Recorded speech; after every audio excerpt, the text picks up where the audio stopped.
So I just got back from a week in London. We did two events, one of them on the same day. So two on the same day, and then a 3 day mastermind off of the back of it. And what I've really been thinking about a lot recently is how to find consistency within the video business. It's something that I've personally struggled with for a long time. Um, just the fact that when you're on a shoot and when you're prepping for a shoot and then also in the post production, like every part of the operational process for a video production company can be quite all consuming. And ultimately, I mean, we do events and we offer fast turnaround and stuff like that, so that really kind of pulls in the operational cycle anyway. It's just a case of like, how do we consistently do the things that we need to do to move people through the business? Like, ultimately, there is daily actions that need to be taken in order for somebody to come from LinkedIn or come from the paid ads and then book an appointment and then go through our material and then decide that they've got something coming up in 3 months. Like, we need this constant drip feed of new clients, and new people and new stimuli and new attention coming through the business all the time. And that's ultimately how we're going to really begin to grow, I think, quite rapidly over the next kind of 12 to 18 months, because we have fantastic retention rates for our work, which ultimately leads me to know that we're good at what we do. We get good results for our clients. The videos look, sound, feel amazing and perform exactly how they're supposed to. So the retention rate is fantastic. We don't really have a lot of clients that come and do their first project with us and then drop off. The only reason for that would be kind of budgets and stuff. Anyway, the point that I'm making is that as we drip feed new people in, because of the nature of the events industry, most of the events that we do are perennial, which means that we'll consistently, year on year, just build up this kind of compound of retained, in quotation marks, because they're not actually retained, but retained clients. And it's going to begin to kind of exponentially upcurve. But the issue, bringing it all the way back to the start of this conversation, the issue that we've always faced is, like, for example, last week I left on Wednesday. So Wednesday, Thursday, Friday, there was no outreach. There was nobody dialing up the paid ads, the leads that come through the paid ads that we do. And then this week I've been back to back with edits, trying to get edits out the door. And what I found is that even though, let's say, like, and I don't even know if this is kind of a mindset thing, insofar as, like, I'm using I'm using the operational work as an excuse to not do the more quote unquote painful task, which would be, or the boring task, which would be the outreach and dialing leads, and stuff like that as well. I think the important thing to remember is, like, the marketing and the sales side of the business is the highest lever that I can pull as the business owner.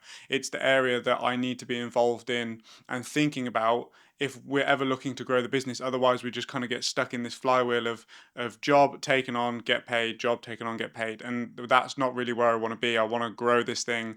I want to have people that can take care of these different areas. But what I found at the moment, is that ultimately we're kind of in this Goldilocks zone of, even though we can afford to bring on other people, I'd prefer to keep the profit in the business to put towards marketing, ultimately kind of like paid ads, mentorship, gear, all of that sort of stuff. We've experimented with appointment setters in the past, inbound setters, outbound setters. They're paid on a performance basis. That is something that I want to bring back into the business, purely just because, like, I can't be everywhere all at once. I can't be dialing leads from the paid ads when I'm on a shoot with a client. I just can't. So you either need to get someone to go on the shoot, or you need to get somebody to dial the leads. And even though I do know and believe that the marketing and sales is the highest lever that I can pull, not necessarily being on the shoots, it also ties into another issue that we're struggling with at the moment, which is, like, and I'm not trying to say this in a cocky way, but, like, the clients want me, the clients don't want the brand.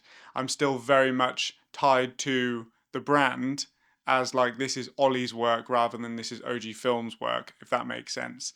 And what that does is it creates friction when, let's say, like last week we had a double shoot, right? So I could only be on one of them. Luckily, the client that we're doing the mastermind for is awesome, and they didn't, they understand, kind of that from a business growth perspective. But even though I said that I was going to go over to the other event at lunchtime, like go from the other event to the mastermind at lunchtime. The client that we were filming the other event for did have a problem with that. So it's definitely an interesting challenge to manage. And really, like, I don't know, I just wanted to come on here and make this video just talking about consistency and just see if other people kind of struggle with that as a similar point of friction within your sales process. It would be really interesting to know. So kind of like let me know down in the comments. I do think that I know the solution. Ultimately, the solution is to get kind of like a performance based inbound and outbound setting team that can go in and manage my accounts and that sort of stuff. Like I said, we've done it in the past.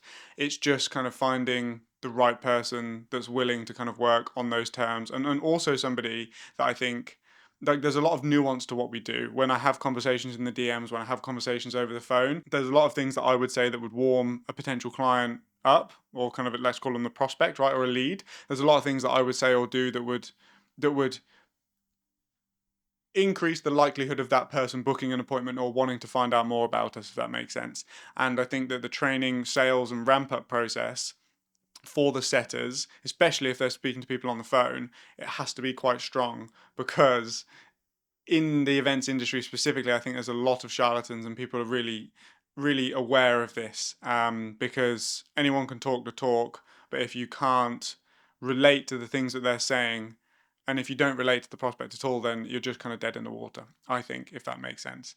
So yeah, this was it really. It's just a case of like, I am going to explore ways, and over the next 6 months, like we've just tipped into July, so over the next kind of 2 quarters, I'm going to experiment with ways that we can be a bit more consistent with our marketing, which is essentially kind of outreach and dialing inbound leads, like I've mentioned.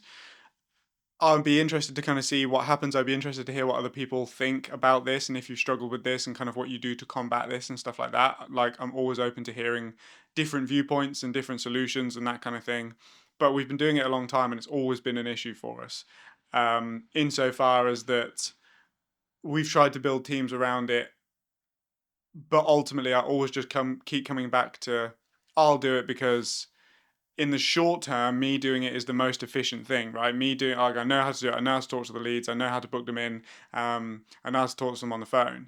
So it's quicker for me to do it than to spend my time training and ramping up somebody else who can do that as well, especially if you're going to ask them to do it on a performance basis as well, because in that ramping process, they don't make any money, right? They're keen to get out to the market because they want to make money straight away.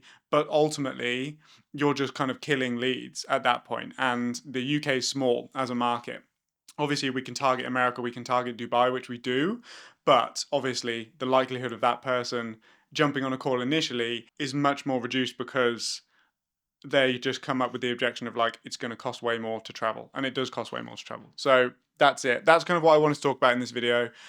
Just kind of sharing a little bit of a rant, a little bit of an observation, and just to see if anyone out there kind of has any advice or knowledge in terms of how they've dealt with this, and kind of what that looks like for you. But anyway, that's it for this one, and I'll catch you in the next one. Bye.